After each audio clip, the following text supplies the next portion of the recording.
ಸ್ನೇಹಿತರೆ ನಮಸ್ಕಾರ. ಇವತ್ತಿನ ರೆಸಿಪಿ ಬಂದು ಬೆಂಡೆಕಾಯಿ ಕರ್ರಿ. ಬೆಂಡೆಕಾಯಿಯಲ್ಲಿ ವಿಟಮಿನ್ ಸಿ ಮತ್ತು ವಿಟಮಿನ್ ಎ ಹಾಗೂ ಫೈಬರ್ನ ಅಂಶಗಳು ಜಾಸ್ತಿ ಇರುವುದರಿಂದ ಇದು ಮನುಷ್ಯನಿಗೆ ರೋಗ ನಿರೋಧಕ ಶಕ್ತಿ ಹಾಗೂ ಕಣ್ಣಿಗೆ ಮತ್ತು ಜೀರ್ಣಕ್ರಿಯೆಗೆ ಉಪಯುಕ್ತವಾದ ಆಹಾರ ಆಗಿದೆ. ಬನ್ನಿ ಯಾವ ಥರ ಸಿಂಪಲ್ ಆಗಿ ಮಾಡಬಹುದು ಅಂತ ನಾನು ನಿಮಗೆ ತಿಳಿಸ್ಕೊಡ್ತೀನಿ. ವಿಡಿಯೋನ ಕೊನೆಯವರೆಗೂ ಸ್ಕಿಪ್ ಮಾಡದೆ ನೋಡಿ. ನಿಮ್ಗೆ ಇಷ್ಟವಾಗಿದ್ದಲ್ಲಿ ಈ ವಿಡಿಯೋನ ಲೈಕ್ ಮಾಡಿ, ಶೇರ್ ಮಾಡಿ ಹಾಗೂ ಬೆಲ್ ಬಟನ್ನ ಕ್ಲಿಕ್ ಮಾಡಿ. ಇದೇ ಥರ ನಿಮ್ಮ ನೆಚ್ಚಿನ ವಿಡಿಯೋಗೋಸ್ಕರ.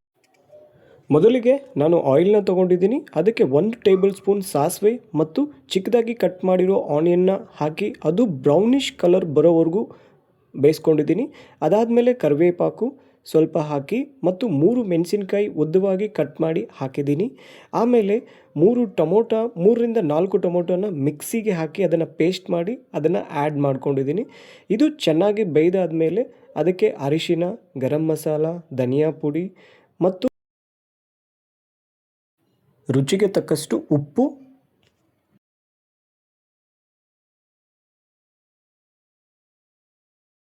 ಮತ್ತು 1 ಟೇಬಲ್ ಸ್ಪೂನ್ ಖಾರನ ಆ್ಯಡ್ ಮಾಡ್ಕೊಂಡಿದ್ದೀನಿ.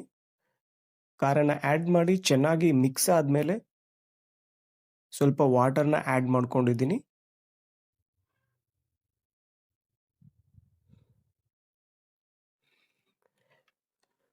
ವಾಟರಲ್ಲಿ ಇದು ಒಂದು 5ರಿಂದ 10 ನಿಮಿಷ ಬೇಯ್ದ ಮೇಲೆ ನಾವು ಮೊದಲೇ ಕಟ್ ಮಾಡಿ ಫ್ರೈ ಮಾಡಿ ಇಕ್ಕಿರುವಂಥ ಬೆಂಡೆಕಾಯಿಯನ್ನು ಇದರಲ್ಲಿ ಆ್ಯಡ್ ಮಾಡಿಕೊಂಡು ಇದು ಚೆನ್ನಾಗಿ ಮಿಕ್ಸ್ ಆಗೋ ಥರ ಮಿಕ್ಸ್ ಮಾಡ್ಕೊಳ್ಬೇಕು.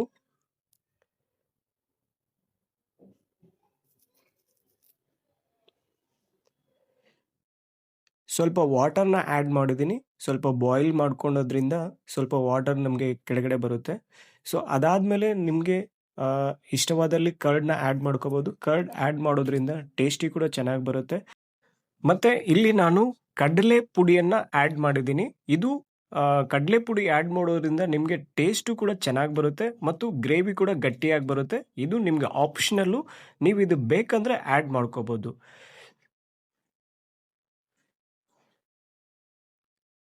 ಲಾಸ್ಟ್ಗೆ ಸ್ವಲ್ಪ ಕಟ್ ಮಾಡಿಕ್ಕಿರುವಂಥ ಕೊತ್ತಂಬರಿನ ಆ್ಯಡ್ ಮಾಡ್ಕೊಂಡಿದ್ದೀನಿ.